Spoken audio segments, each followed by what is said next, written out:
Hello friends, welcome to our channel Civil Tech for civil engineering experts. कैसे हैं आप सभी लोग? आई होप आप सभी अच्छे होंगे एंड अपने जेईएन एग्ज़ाम की तैयारी कर रहे होंगे। अभी फ़िलहाल की सीरीज़ में हम एसएससी जेईएन एग्ज़ाम 2018 की क्वेश्चन सीरीज़ डिस्कस कर रहे हैं। पार्ट 1 और पार्ट 2 हम ऑलरेडी डिस्कस कर चुके हैं। अभी हम इसका पार्ट 3 डिस्कस करेंगे। तो बिना देरी किए जल्दी से शुरू करते हैं क्वेश्चन नंबर 1 से। क्वेश्चन नंबर 1 है इसका, which of the following statement is false. Options हैं इसके। फर्स्ट ऑप्शन है with passage of time the strength of cement increases. Second option है with passage of time the strength of cement decreases. Third option है after a period of 24 month the strength of cement reduces to 50%। And fourth option है the concrete made with storage deteriorated cement gains strength with time. इसमें हमें false statement पूछा गया है, तो जो false statement है वो इसका ऑप्शन नंबर 1 है, with passage of time the strength of cement increases. ये इसका फॉल्स स्टेटमेंट है। इसके बारे में मैं एक चीज़ और बताना चाहती हूँ कि जो सीमेंट की कैरेक्टरिस्टिक्स कंप्रेसिव स्ट्रेंथ होती है, जो हम M10, M25, M15, M20, M25, ये जो हम इसकी कैरेक्टरिस्टिक कंप्रेसिव स्ट्रेंथ होती है, ये इसकी 28 डेज की स्ट्रेंथ होती है। मतलब जो सीमेंट होता है वो इसकी 90% स्ट्रेंथ को 28 डेज के अंदर गेन कर लेता है। इसकी जो 100% स्ट्रेंथ होती है वो सीमेंट एक साल में बियर कर लेता है, लेकिन एक साल के बाद में यानी कि 12th मंथ के बाद में उसकी जो स्ट्रेंथ होती है वो डिक्रीज होना शुरू हो जाती है। अब इसमें ऑप्शंस है। सेकंड ऑप्शन है जैसे इसका with passage of time the strength of cement decreases, ये इसका करेक्ट ऑप्शन है। मतलब इस क्वेश्चन का नहीं, ये स्टेटमेंट करेक्ट है। With passage of time the strength of cement decreases, यानी कि इसके अलावा ये भी कह सकते हैं कि 12 मंथ के बाद में विथ पासेज ऑफ टाइम यानी कि 12 मंथ के बाद में स्ट्रेंथ ऑफ सीमेंट डिक्रीजेस। और थर्ड ऑप्शन है जैसे after a period of 24 month the strength of cement reduces to 50%, ये भी करेक्ट स्टेटमेंट है। इसके अलावा इसका एक फोर्थ स्टेटमेंट भी है कि the concrete made with storage deteriorated cement gains strength with time. मतलब हम सीमेंट को ज़्यादा टाइम तक स्टोर, आप जनरली देखा होगा तो सीमेंट को ज़्यादातर टाइम तक स्टोर करके नहीं रखते हैं। मतलब ऐसा नहीं है कि सीमेंट को हमने रख दिया है और 2-3 साल तक सीमेंट रखी हुई है और फिर हम उससे कंस्ट्रक्शन में यूज़ कर रहे हैं, ऐसा नहीं होता है। तुरंत ताज़ा सीमेंट मंगवाई जाती है फैक्ट्री से और फिर उसे यूज़ किया जाता है, या ताज़ा नहीं तो कम टाइम में बनी हुई वाली, ज़्यादा टाइम तक या ज़्यादा पुरानी सीमेंट यूज़ नहीं की जाती है, क्योंकि उसे मॉइस्चर, एनवायरनमेंट, वेदर सब इफ़ेक्ट करते हैं। इसके अलावा ज़्यादा स्टोरेज नहीं किया जाता है। ये वेदर से और मॉइस्चर से, टेम्परेचर से इस पर इफ़ेक्ट पड़ता है। तो इस क्वेश्चन में फॉल्स स्टेटमेंट जो है वो इसका ऑप्शन नंबर 1 है। इसके अलावा इस चीज़ को और ध्यान रखें कि जो सीमेंट की कैरेक्टरिस्टिक्स कंप्रेसिव स्ट्रेंथ होती है, जिसे हम M10, M15, M20, M25 से डिफाइन करते हैं, वो इसकी कितने डेज की स्ट्रेंथ होती है, तो वो इसकी 28 डेज की स्ट्रेंथ होती है और वो 28 डेज के अंदर सीमेंट अपनी 90% स्ट्रेंथ गेन कर लेता है।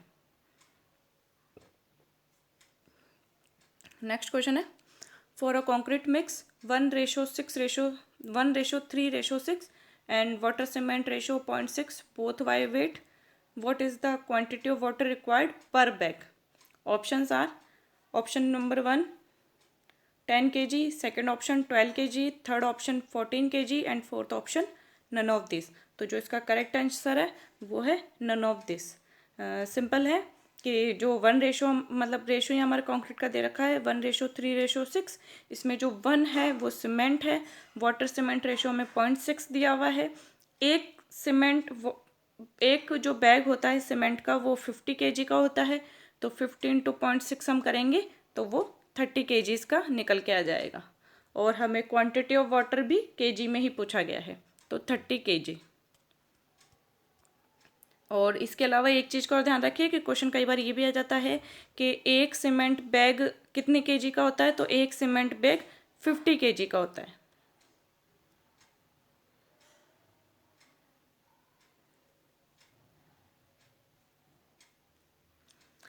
नेक्स्ट क्वेश्चन है, transport of concrete by pumps is done for a distance of, options are, first option 100 metre, second option 200 metre, third option 300 metre and fourth option 400 metre. तो जो इसका correct answer है वो है 400 मीटर। यहाँ पर हमने इमेज ऐड की हुई है transport of concrete by pumps. यहाँ पर आप देखेंगे तो इस वाली जो ट्रांसपोर्ट प्रोसेस को जो यूज़ किया जाता है वो टनल लाइनिंग के लिए भी यूज़ किया जाता है, और हॉरिजॉन्टल डिस्टेंस तो इसमें 300 to 400 मीटर रखी जाती है। दो चीज़ आप ध्यान रखिए, एक तो टनल लाइनिंग के लिए भी इस प्रोसेस को यूज़ किया जाता है transport of concrete by pumps को। और अगर नेक्स्ट कभी वर्टिकल डिस्टेंस पूछ ले तो वर्टिकल डिस्टेंस भी आप ध्यान रखिए कि 40 to 50 मीटर होती है। जिस तरीके से इसमें 400 मीटर पूछी है हॉरिजॉन्टल डिस्टेंस, इसी तरीके से वर्टिकल डिस्टेंस कंक्रीट को जो ट्रांसपोर्ट किया जाता है वो 40 to 50 मीटर पर भी किया जाता है, 40 to 50 मीटर पर। नेक्स्ट क्वेश्चन है, the compression in prestress concrete is done by dash of high strength tendons. Options are compression, second option tensioning, third option shearing and fourth option bending. तो जो इसका correct answer है वो है tensioning. हम पहले भी डिस्कस कर चुके हैं कि कंक्रीट जो होती है वो कंप्रेशन में अच्छी होती है बट टेंशन में वो इतनी अच्छी नहीं होती है, तो उसकी टेंशन कैपेसिटी को बियर करने के लिए ही रिइंफोर्समेंट यूज़ किया जाता है। अब यहाँ पर जो क्वेश्चन है वो है प्री स्ट्रेस कंक्रीट के केस में। प्री स्ट्रेस कंक्रीट के केस में क्या किया जाता है कि रिइंफोर्समेंट यूज़ ना करके टेंडेंस यूज़ किए जाते हैं, हाई स्ट्रेंथ टेंडेंस। अब आप टेंडेंस को हमने यहाँ एक्सप्लेन किया हुआ है कि टेंडेंस क्या होता है, तो टेंडेंस की डेफिनेशन भी ध्यान रखें कि हो सकता है नेक्स्ट एग्जाम के अंदर आपसे यही पूछ ले कि टेंडन की डेफिनेशन को ही पूछ ले, तो आप टेंडन की डेफिनेशन ध्यान रखें। The basic element of post tensioning system is called tendon. A post-tensioning tendon is made up of pre-stress steeling coated with a protective coating। Steel का बना होता है, प्रोटेक्टिव कोटिंग से कोट किया होता है, एंड हाउसेड इनसाइड अ डक्ट और अ sheeting. एक डक्ट या एक शीटिंग के इस कोटेड स्टील को एक डक्ट के अंदर इंसर्ट किया जाता है और फिर इसे प्री स्ट्रेस किया जाता है कंक्रीट को। A tendon has anchor on each end to transmit the force into the structure. तो टेंडन की ये सिंपल एक डेफिनेशन याद रखें, नेक्स्ट एग्जाम से हो सकता है आपसे टेंडन के बारे में ही पूछ ले। नेक्स्ट क्वेश्चन है, in which beam tension capacity of steel is greater than combined compression capacity of steel and concrete. Options are, first option है over reinforced, second option under reinforced, third option singly reinforced and fourth option है double reinforced. अब हमें simple सा यहाँ पूछा गया है कि टेंशन कैपेसिटी स्टील की ज़्यादा है कंप्रेशन कैपेसिटी से, तो ये जो स्ट्रक्चर होता है ये ओवर इन्फोर्स्ड स्ट्रक्चर है। तो जो इसका करेक्ट आंसर है वो है ओवर इन्फोर्स्ड। इसका जो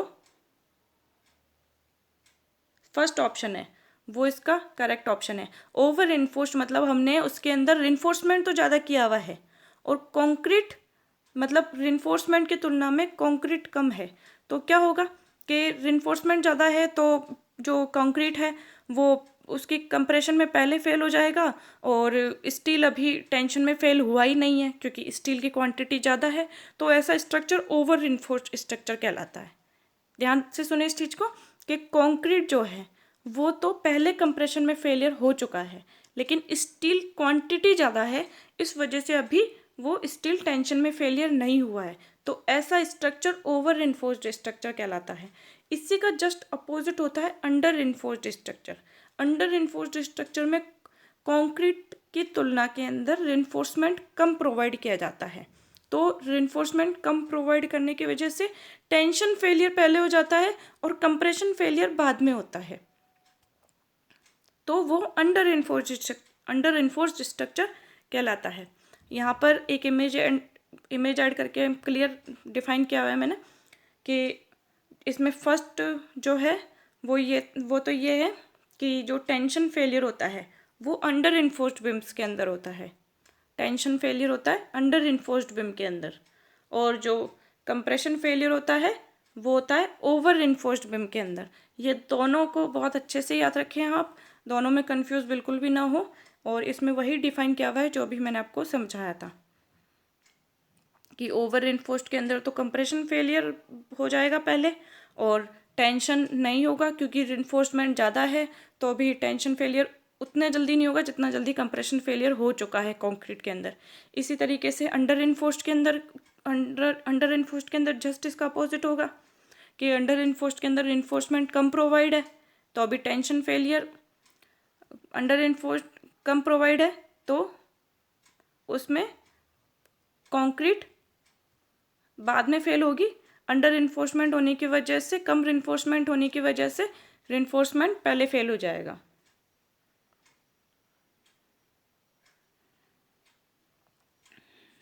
आगे बढ़ते हैं नेक्स्ट क्वेश्चन की तरफ। A simply supported beam carries a varying load from 0 at one end to W at the other end. Triangular load system है ये। ट्राइंगुलर सिस्टम के अंदर सिंपली सपोर्टेड बिम में if the length of the beam is A the maximum bending moment will B.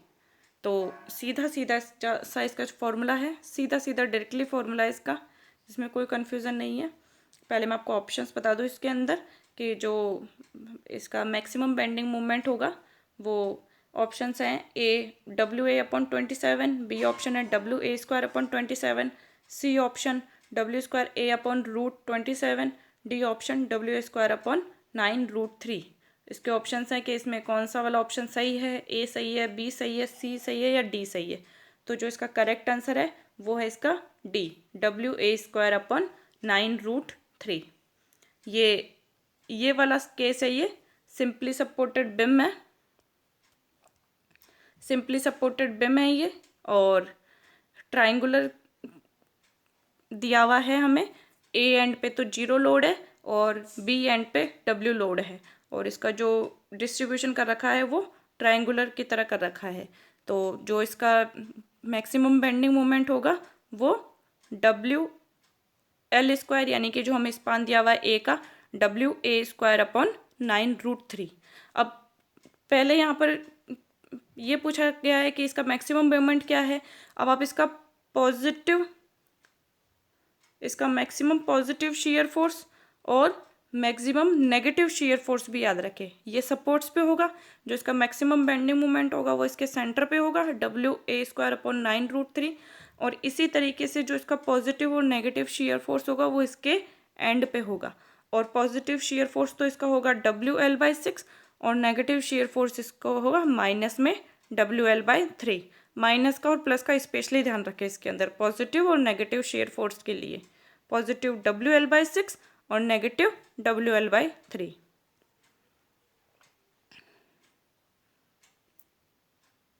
ये अच्छे से देख लें आप, ट्राइंगुलर केस है, 0 at A and W at B, maximum bending moment, positive और नेगेटिव शेयर फोर्स। ये यहाँ पर निकाला हुआ है WL²/9√3।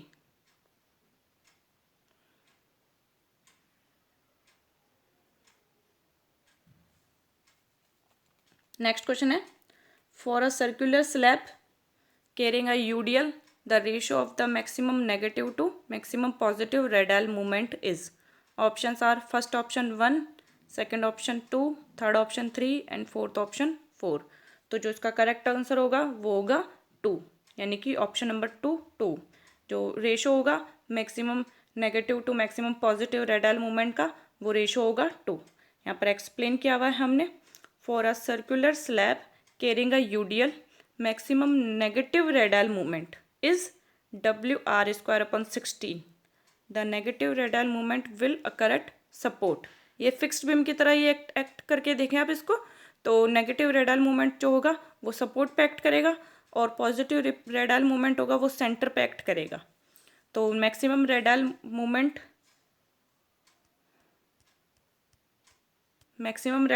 जो होगा वो 2WR²/16 और मैक्सिमम पॉजिटिव रेडाल मूवमेंट WR²/16। जब इन दोनों का रेशो करेंगे तो रेशो इनका 2 निकल के आएगा। नेक्स्ट क्वेश्चन है, if W is the total load per unit area on a panel, D is the diameter of the column head, L is the span in 2 direction, then the sum of the maximum positive bending moment and average of the negative bending moment for the design of the span of a square flat slab should not be less than। अब इसके अंदर option दिए हुए हैं हमें। Option number A जैसे दिया हुआ है WL/12 L-2D/3 का whole square. Option number B है WL/10 L+2D/3 का whole square. Option number C है WL/10 L-2D/3 का whole square. Option number D है ये है WL/12 L-D/3 का होल स्क्वायर। ये जो केस है वो स्क्वायर फ्लैट स्लैब का है, flat slab with column head. अब सबसे पहले आप फ्लैट स्लैब को देखें तो एक इमेज ऐड की हुई है मैंने यहाँ पर टाइप ऑफ फ्लैट स्लैब की। इसके अंदर फर्स्ट जो इमेज है ये है फ्लैट स्लैब की। सेकंड जो इमेज है वो है flat slab with drop panel. ये थर्ड जो है ये है flat slab with column head. और ये जो है फोर्थ इमेज ये है flat slab with drop panel and column head. ये सबसे पहले आप टाइप ऑफ फ्लैट स्लैब भी याद रखें।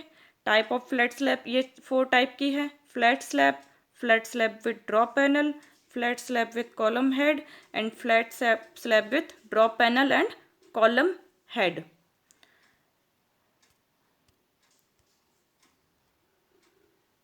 और जो हम क्वेश्चन यहाँ डिस्कस कर रहे थे उसका जो ऑप्शन नंबर ए है वो इसका करेक्ट ऑप्शन है। इसके पॉजिटिव और नेगेटिव बेंडिंग मोमेंट को जब हम ऐड करेंगे तो जो इसका ऑप्शन निकल के आता है वो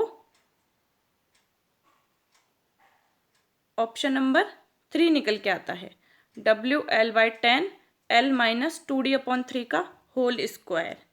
ये यहाँ पर ऑप्शन नंबर 1 नहीं है, यहाँ पर ये ऑप्शन नंबर 3 इसका करेक्ट आंसर है।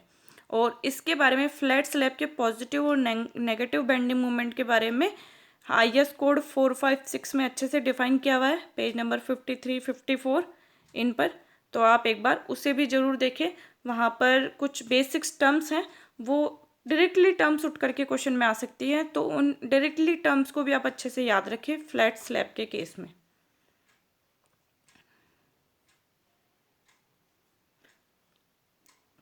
नेक्स्ट क्वेश्चन है, the width of a slab ribbed slab containing 2 bars must be between. Options है, first option 6 centimetre to 7.5 centimetre, second option 8 centimetre to 10 centimetre, third option 10 centimetre to 12 centimetre and fourth option none of this. तो जो इसका correct answer है वो है 8 centimetre to 10 centimetre. यहाँ पर explain किया हुआ है हमने, यानी कि सबसे पहले तो हम देखें कि ये हमें पूछ रहा है width of ribbed slab containing 2 bars, मतलब 2 bars को कंटेन करते हुए जो रिब्ड स्लैब है उसकी हमें विड्थ कम से कम या कितनी के बीच में हमें प्रेफर करनी चाहिए। तो जो इसका करेक्ट आंसर है वो है 8 to 10 सेंटीमीटर। अब ये 8 to 10 सेंटीमीटर किस तरीके से आया वो आप देखें कि IS कोड 456 में एक क्लॉज है 30.5 क्लॉज है इसका। IS 456 कोड के अंदर ही कोड में लिखा हुआ है कि size and position of ribs shall not be less than 65 mm wide, they shall be spaced at centre and not greater than 1.5 metre apart and their depth. तो जो विड्थ है रिब्ड की वो 65 mm से कम तो होनी ही नहीं चाहिए, यानी कि ऑप्शन नंबर 1 तो इसका होगा ही नहीं क्योंकि वो है 6 to 7 पाई। अगर हम इसका 66 कंफर्म करते हैं तो ये तो इसका 6 सेंटीमीटर लेते हैं तो इसका 65 mm तो बैठेगा ही नहीं। तो ऑप्शन नंबर, और ये 1.5 मीटर से ज़्यादा नहीं होनी चाहिए इसकी विड्थ रिब्स की। तो इसका जो सेकंड ऑप्शन है वो 8 to 10 सेंटीमीटर इसका करेक्ट ऑप्शन इसीलिए है।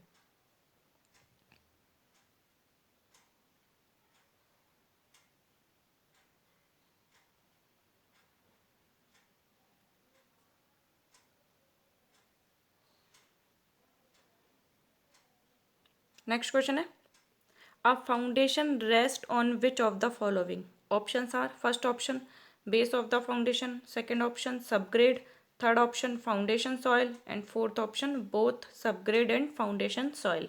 तो जो इसका करेक्ट आंसर है वो है both subgrade and foundation soil, क्योंकि हमारी जो फाउंडेशन जो हम बिछाते हैं, फाउंडेशन जो हम करते हैं वो फाउंडेशन हमारी सबग्रेड और फाउंडेशन सॉइल पे ही रखी जाती है।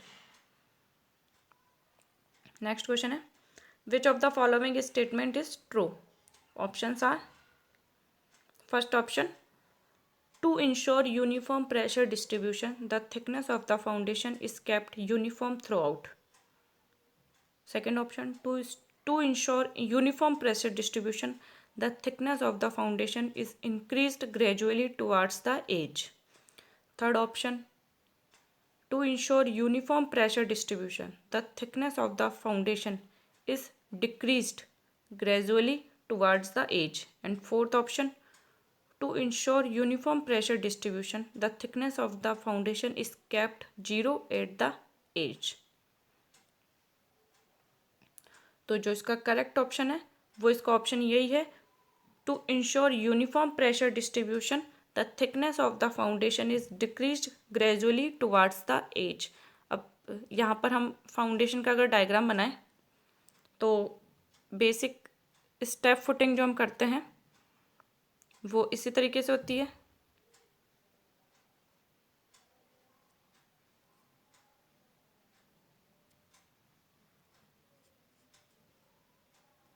इसी तरीके से होती है।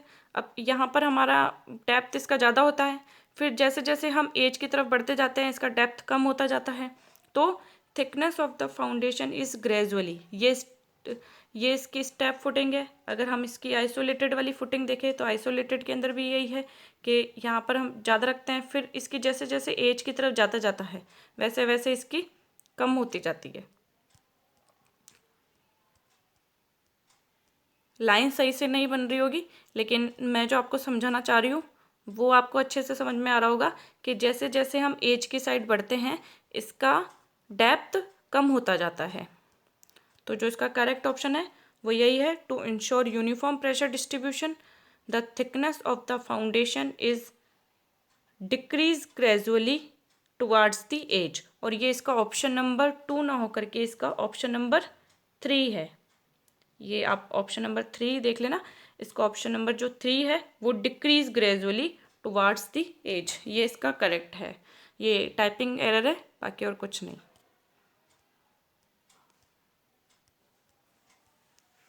नेक्स्ट क्वेश्चन है, the weight of the foundation is assumed as which of the following? Options हैं: first option 5% of wall weight, second option 7% of wall weight, third option 10% of wall weight, and fourth option 12% of wall weight. तो जो weight of foundation हम assume करते हैं, wait of foundation जो भी हम assume करते हैं वो 10% ऑफ वॉल वेट अज्यूम करते हैं।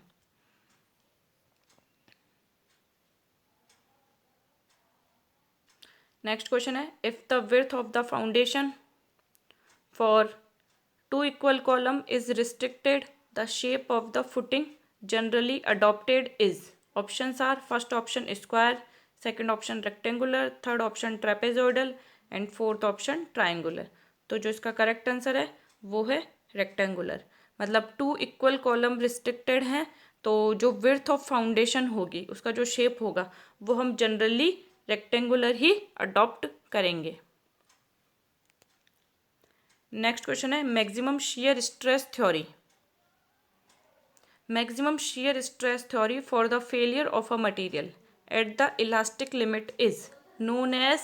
Options are: first option Guest and Tresca's theory, second option Saint Venant's theory, third option Rankine theory and fourth option Haigh theory.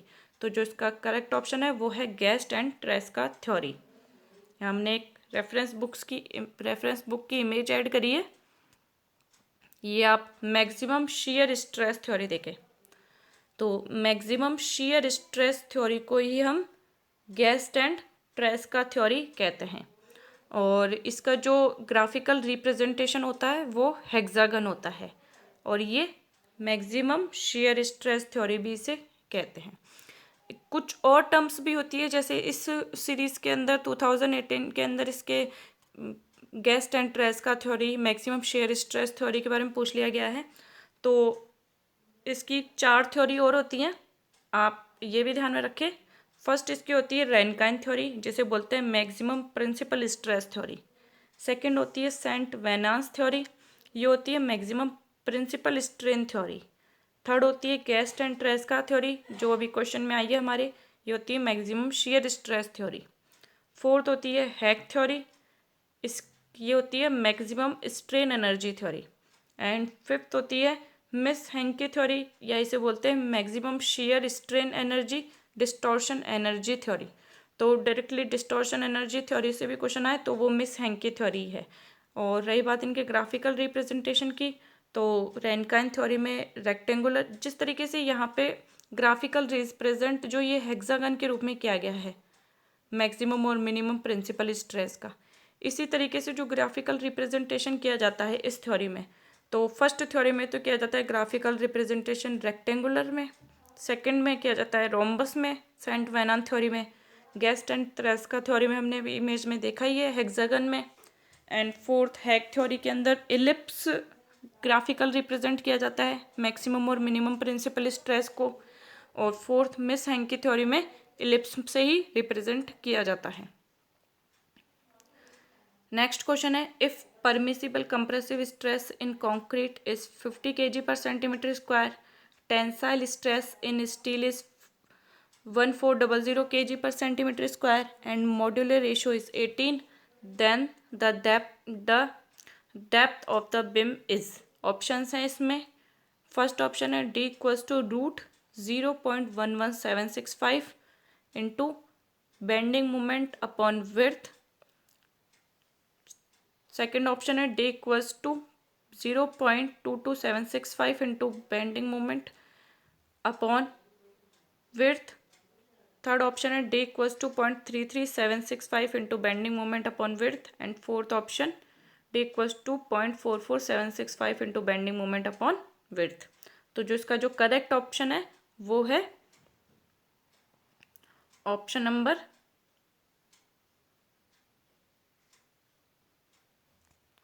यहाँ पर भी एक टाइपिंग एरर हो चुका है, जो इसका करेक्ट ऑप्शन है वो है option number A. Option number A इसका करेक्ट आंसर है। ये कैसे निकल के आया ये हम आपको बताते हैं। यहाँ पे ये टाइपिंग एरर है, फोर्थ इसका करेक्ट ऑप्शन नहीं है, करेक्ट ऑप्शन इसका ए है। ये यहाँ पर सबसे पहले एक इमेज देखे, मॉड्यूलर रेशो होता है। इसके अलावा कुछ बेसिक्स टर्म्स और भी है, वो भी ध्यान रखें। मॉड्यूलर रेशो होता है modulus of elasticity of steel upon modulus of elasticity of concrete. इसी तरीके से critical depth of neutral axis के लिए फॉर्मूला होता है X equals to M C upon T plus M C into D. यहाँ पर डी होता है ओवरऑल डेप्थ, स्मॉल डी होता है इफेक्टिव डेप्थ, सी होता है परमिसिबल स्ट्रेस इन कंक्रीट जो हमें दिया हुआ है क्वेश्चन में, और टी होता है परमिसिबल स्ट्रेस इन स्टील। तो यहाँ पर फॉर्मूला यही यूज होगा, B M equals to Q into B into D का होल स्क्वायर। अब d यहाँ पर हम निकालेंगे तो d हो जाएगा under root of b under root of bending moment upon b into Q. Q जो होगा वो होगा हाफ इंटू सी जे के।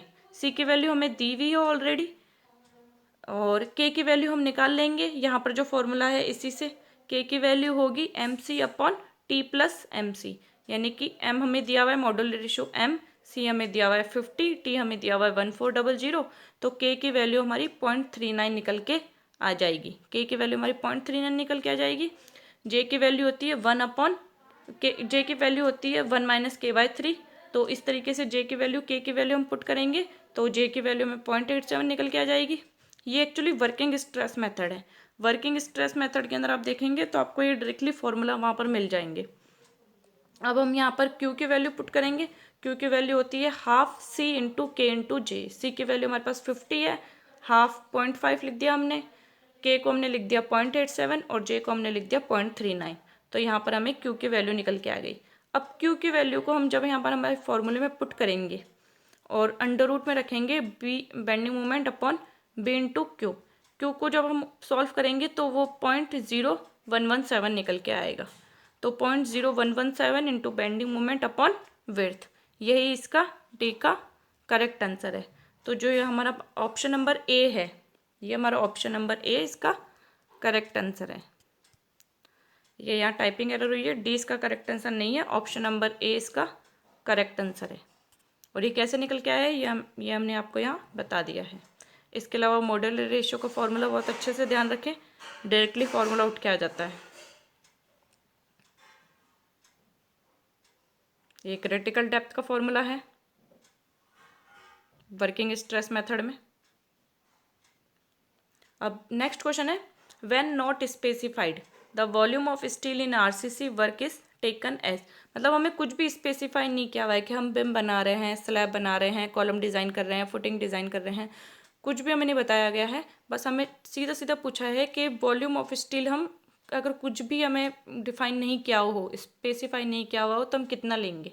Options are, first option 1% to 1.6% of RCC volume, second option 2% to 4% of RCC volume, third option 4% to 6% and fourth option 0.6% to 1%। अब जब कुछ भी specify नहीं किया हो तो इसका जो करेक्ट आंसर है वो यही है कि जो इसका फोर्थ ऑप्शन है वो इसका करेक्ट आंसर है, 0.6% to 1% of RCC volume. Next question है, the ratio of maximum shear stress to average shear stress of a circular beam. ये सीधा सीधा केस है, ये हमने पढ़ा हुआ है, मैक्सिमम और एवरेज शेयर स्ट्रेस का रेशो सर्कुलर बिम के केस में। तो इसके जो ऑप्शंस हैं वो ये हैं कि इसकी वैल्यूज़ क्या होनी चाहिए रेशो की, एक 2/3, बी 3/2, सी 3/4 एंड 4 D/3। तो जो इसके ऑप्शंस हैं ए बी सी डी, इनमें से कौन सा करेक्ट है। तो जो इसका 4 ऑप्शन है वो इसका करेक्ट आंसर है। ये देखिए यहाँ पर ये सर्कुलर है यहाँ पे, और सर्कुलर के अंदर इसका शेयर स्ट्रेस निकाला हुआ है, एवरेज, इसका average to maximum shear stress,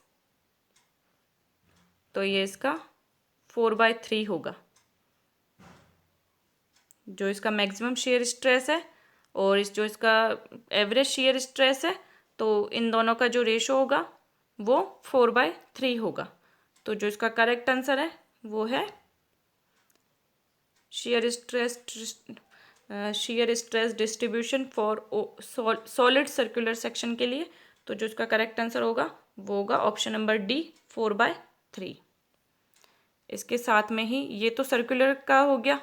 अब आप नेक्स्ट में ये भी ध्यान रखें कि सबसे पहले शेयर स्ट्रेस का फॉर्मूला क्या होता है। तो शेयर स्ट्रेस का फॉर्मूला आता है F/IZ इंटू AY बार। यहाँ पर ये टर्म्स कौन कौन सी यूज़ की हुई है, डायरेक्टली आपसे इन वैल्यूज़ को पुट करके आपसे शेयर स्ट्रेस भी निकलवा सकता है, तो ये भी ध्यान रखें। ये सॉलिड सर्कुलर के केस में हो गया। अब इसी तरीके से शेयर स्ट्रेस डिस्ट्रीब्यूशन पूछ ले रेक्टेंगुलर सेक्शन के केस में। तो रेक्टेंगुलर सेक्शन के केस के अंदर जो निकल के आएगा वो Q maximum to Q mean, Q average की वैल्यू जो होगी वो रेशो होगा 3/2 या 1.5, यानी कि ये इसके 50% मोर होगा वैल्यू से। और इसी तरीके से जो 4/3 होगा Q maximum to Q mean, वो होगा इसका 33.33%, यानी कि जो शेयर स्ट्रेस मैक्सिमम होगा वो इसका 33.33% इसका ग्रेटर होगा मीन शेयर स्ट्रेस से। इसी तरीके से रेक्टेंगुलर के केस में जो होगा वो इसका 50% एक्स्ट्रा होगा मीन वैल्यू से।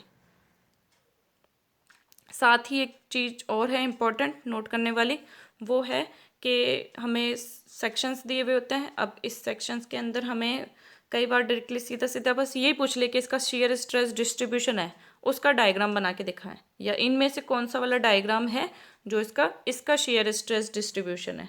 तो ये ध्यान रखें, रेक्टेंगुलर के केस में इस तरीके का होता है, सॉलिड सर्कल के केस में इस तरीके का होता है, हॉलो सर्कल के केस में इस तरीके का होता है।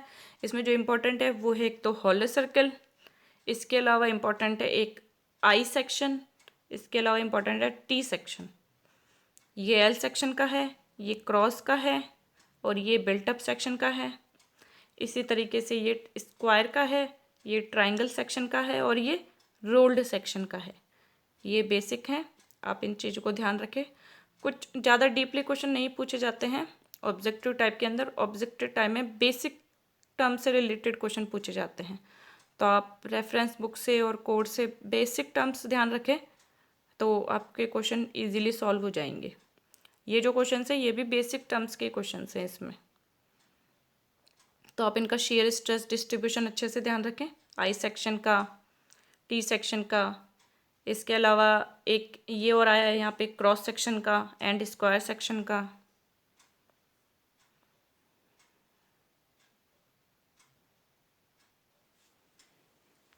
आगे बढ़ते हैं नेक्स्ट क्वेश्चन की तरफ।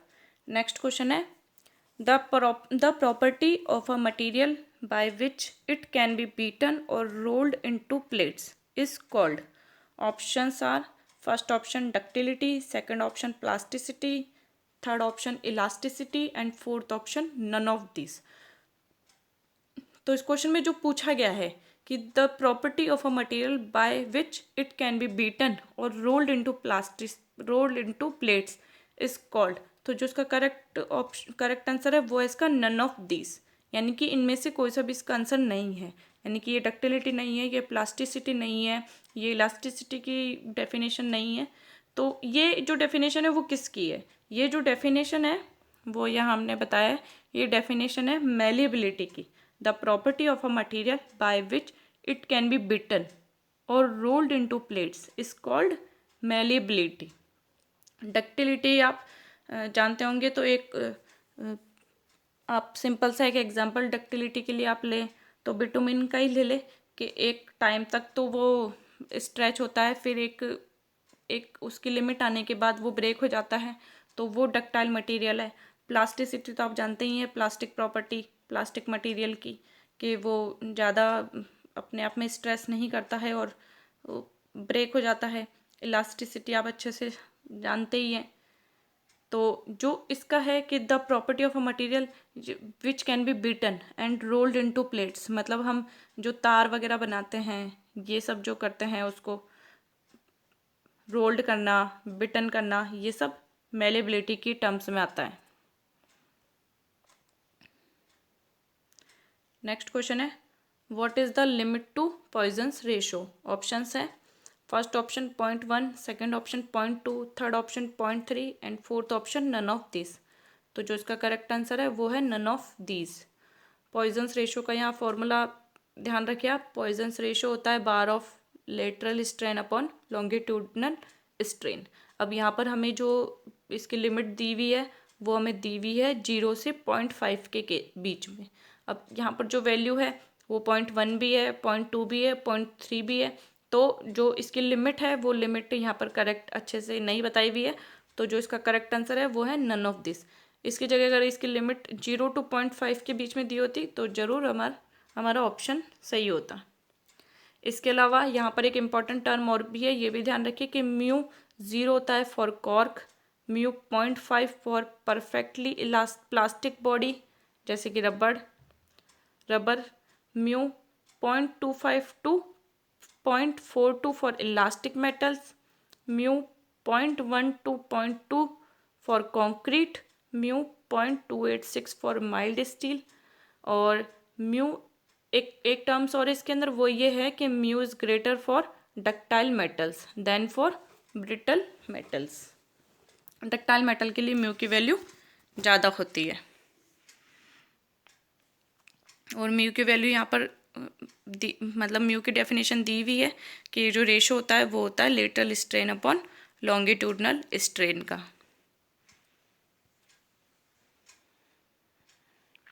नेक्स्ट क्वेश्चन है, among the following which is least elastic. Options हैं, first option iron, second option copper, third option both copper and silver and fourth option rubber. तो जो इसका करेक्ट आंसर है वो है option number 4 rubber.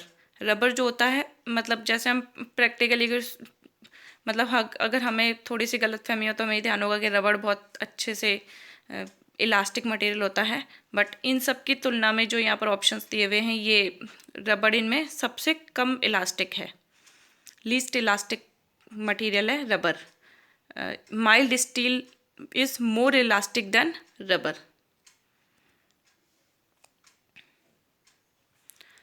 Next question है, two bar of different material are of the same size and are subjected to same tensile forces. If the bars have unit elongation in the ratio of 4:7, then the ratio of modulus of elasticity of the two material is options A 4:7, option B 4:10, option C 4:49। तो जो इनमें से options हैं तीनों, तो इनमें से option कौन सा वाला करेक्ट है? तो जो इसमें से ऑप्शन है वो तीनों ही करेक्ट नहीं है, यानी कि 4:7 नहीं है इसका आंसर, 4:10 नहीं है, 16:49 भी नहीं है। यहाँ पर हम देखें तो मॉडुलस ऑफ इलास्टिसिटी जो होता है वो होता है longitudinal stress upon longitudinal strain, यानी कि जो ई होता है वो प्रोपोर्शनल होता है 1 स्ट्रेन के। स्ट्रेन यहाँ पर हमें 4:7 में है। जब हम स्ट्रेन को इसका सॉल्व करेंगे इलास्टिसिटी से, इसको इसके प्रोपोर्शनल करेंगे तो प्रोपोर्शनल में ये 7:4 में निकल के आएगा। तो यहाँ पर अगर 7:4 दिया होता तो वो हमारा करेक्ट ऑप्शन होता। तो जो इसका आंसर है वो है none of this. Next question है, if a composite bar of steel and copper is heated then the copper bar will be under. Options are tension, second option shear, third option torsion and fourth option none of this. तो जो इसका correct answer है वो है none of this. अब इनमें से कोई सा भी इसका आंसर नहीं है, टेंशन नहीं है, शेयर नहीं है, टॉर्शन नहीं है। तो इसका करेक्ट आंसर क्या है? इसका करेक्ट आंसर है compression. If a composite bar of steel and copper is heated, copper और स्टील की कोई कंबाइंड बार है, कंपोजिट बार है, उसे अगर हीट किया जाएगा तो कॉपर जो होगा वो अंडर कंप्रेशन होगा। एक्सप्लेन हमने किया हुआ है, copper having more coefficient of thermal expansion than steel. यहाँ हमने ये देखिए यहाँ बताया हुआ है,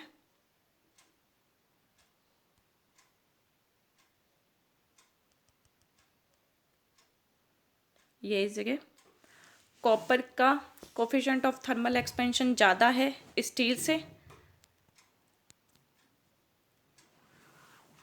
सबसे ज़्यादा है एल्यूमिनियम का, उसके बाद है ब्रास का, उसके बाद है कॉपर का, और कॉपर की तुलना में कम है स्टील का।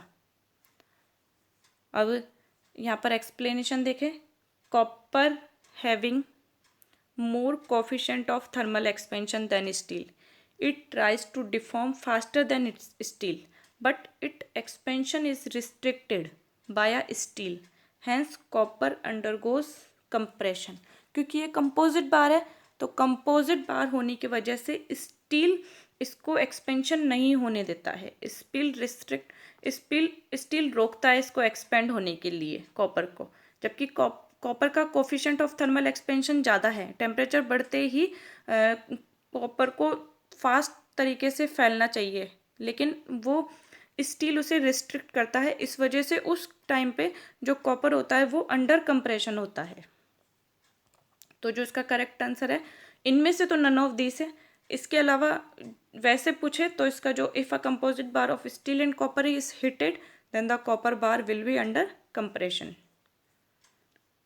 इसके अलावा थर्मल स्ट्रेस एंड स्ट्रेन से ये टर्म्स भी याद रखें कि थर्मल स्ट्रेस जो होती है वो E∝T होती है, और स्ट्रेन जो होता है वो L∝T अपॉन L होता है। तो strain equals to alpha T, strain equals to alpha T. यहाँ पर आपसे ये भी पूछ ले कि coefficient of thermal expansion steel का कंक्रीट का कितना होता है, तो वो होता है 12 इंटू 10⁻⁻⁶ पर डिग्री सेल्सियस। इसके अलावा एक टर्म्स और हैं, when bar is free to expand, when bar is free to expand then there will be no thermal stress due to change in temperature। आगे बढ़ते हैं नेक्स्ट क्वेश्चन की तरफ। Pick up the incorrect statement from the following. The torsional resistance of a shaft is directly proportional to. Options are, first option modulus of rigidity, second option angle of twist, third option reciprocal of the length of the shaft and fourth option movement of inertia of the shaft section. अब इनमें से incorrect statement choose करना है। Incorrect statement, the torsional resistance of a shaft is directly proportional to. Incorrect statement जो है वो है इसका 4 option, movement of inertia of the shaft section. बाकी जो 3 है वो करेक्ट है। वो करेक्ट कैसे हैं कि इक्वेशन ऑफ टॉर्शन देखे यहाँ पर, वो होती है tau upon shear stress upon R equals to T upon J equals to C theta या जी थीटा अपॉन एल। अब यहाँ पर जो टर्म्स दी हुई हैं कि मॉड्यूलस ऑफ रिजिडिटी के प्रोपोर्शनल होता है, तो मॉड्यूलस ऑफ रिजिडिटी यहाँ जी दिया हुआ है, ये इसके प्रोपोर्शनल है, ये सही है। एंगल ऑफ ट्विस्ट के, तो एंगल ऑफ ट्विस्ट थीटा दिया हुआ है, ये भी इसके प्रोपोर्शनल है यहाँ पे। इसके अलावा पूछा गया है कि reciprocal of the length of the shaft upon में एल है, तो ये रेसिप्रोकल ऑफ द एल के भी प्रोपोर्शनल है। यहाँ पर movement of inertia of the shaft section नहीं दिया गया है, यहाँ पर हमें मूवमेंट ऑफ इनर्शिया नहीं है यहाँ पर, जे हमारे पास में है जे, लेकिन ये है कि polar movement of the inertia. Movement of inertia अलग होता है और polar movement of the inertia अलग होता है, इसमें बेसिक डिफरेंस होता है। नेक्स्ट क्वेश्चन है, net sectional area of a tension member is equals to cross section area. Options are, first option plus the area of the rivet hole, second option divided by the area of the rivet hole, and third option multiplied by the area of the rivet holes, and fourth option minus the area of the rivet holes. तो simple सा answer है इसका, net sectional area अगर हमें tension member का निकालना है तो इसके cross section area minus the area of the rivet holes. इसका जो फोर्थ ऑप्शन है वो इसका करेक्ट आंसर है। जो इसका फॉर्मूला है वो भी यही है कि अगर हमें ए नेट निकालना है तो टी इंटू में बी माइनस एन डी, ये इसका सिंपल फॉर्मूला है, बी माइनस एन डी। इसके अलावा अगर ये स्टैगर्ड कनेक्शन दे दें या जिगजैग कनेक्शन जिन्हें हमें बोलते हैं, तो वो भी ध्यान रखें आप, sum of S square upon 4g। अब ये टर्म्स भी याद रखें, एस और जी। ये देखिए यहाँ पर नेट सेक्शनल एरिया एक और इमेज के अंदर है, यहाँ पे ये जिगजैग या स्टैगर्ड कनेक्शन है टेंशन मेंबर के अंदर। बी तो हमारी विड्थ ऑफ प्लेट है, टी थिकनेस ऑफ प्लेट है यहाँ पे, और रिवेट होल हमें बता ही देगा, डी डैश जो रिवेट होल है यानी कि ग्रॉस डायमीटर है, जो हमारा डायमीटर रिवेट है उससे थोड़ा सा बढ़ा के लेते हैं 1.5 या 2 की टर्म्स में बढ़ा के लेते हैं, तो वो gross diameter of the rivet है, टी थिकनेस ऑफ प्लेट है, एन नंबर ऑफ रिवेट्स हैं। तो ये तो हमारा यहाँ तक तो क्लियर है। फिर आगे आती है ये S1 का square upon 4g1 plus S2 का square upon 4g2 into T. अब जी यहाँ पर क्या है, जी यहाँ पर है कि ये जो स्टेगर्ड कनेक्शन है, इसमें जो ये यहाँ पर स्टेगर्ड कनेक्शन है इसमें ये गेज कितना है, और एस यहाँ पर ये पिच कितना है। डायरेक्टली क्वेश्चन अगर पूछे तो वो हमें गेज की वैल्यू भी देगा और पिच की वैल्यू भी देगा। यहाँ पर गेज की वैल्यू भी देगा और यहाँ पर हॉरिजॉन्टल में पिच की वैल्यू भी देगा, गेज वर्टिकल में भी वैल्यू देगा। तो इस तरीके से हम यहाँ पर नेट एरिया प्लेट का निकाल सकते हैं। नेक्स्ट क्वेश्चन है, when a tension member consist of 2 channel section the allowance for rivet hole is made for 2 holes from. Options are, first option each web, second option each flange, third option each web or one hole from each flange whichever is more, and fourth option है each web or one hole from each flange whichever is less. तो जो इसका correct option है वो है इसका option number 4। 4 इसका correct answer है। ये 2 चैनल सेक्शन है। ये इस तरीके से देखिए, यहाँ पर एक चैनल सेक्शन है, ये एक चैनल सेक्शन है इस जगह, ये एक चैनल सेक्शन है।